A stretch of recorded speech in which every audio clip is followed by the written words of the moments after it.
एक महत्त्वाची बातमी आहे। रुपालीताई चाकणकरांना ट्रोल केलं जात आहे असं मिटकरी यांनी म्हटलेलं आहे। अमोल मिटकरींची प्रतिक्रिया आहे। रुपालीताई सक्षमपणे काम करतात असं अमोल मिटकरींनी म्हटलंय। तर रुपालीताई चाकणकरांना ट्रोल केलं जात आहे। रुपाली चाकणकर यांच्यावर होणाऱ्या टीकांनंतर अमोल मिटकरी यांनी ही प्रतिक्रिया दिली आहे। तर त्या सक्षमपणे काम करतात असं म्हणत अमोल मिटकरींनी चाकणकरांची पाठराखण केली आहे। तर वैष्णवी हगवणे प्रकरणानंतर रुपाली चाकणकर यांच्यावर टीका करण्यात आली होती। त्यानंतर अमोल मिटकरींकडून त्यांची पाठराखण। महिला आयोग आपल्या दारी अशाही संकल्पना संपूर्ण राज्यभर राबवल्या। रुपालीताई चाकणकरांनी त्या पद्धतीनं त्या पदाला प्रामाणिकपणे न्याय देण्याचा प्रयत्न केलाय।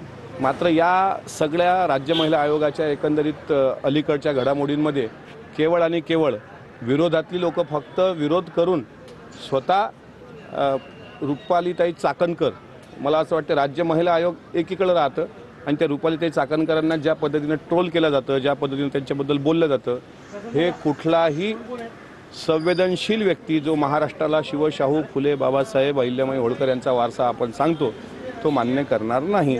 त्यांचं काम त्या चोख पद्धतीने पार पाडत आहेत एवढं मात्र नक्की।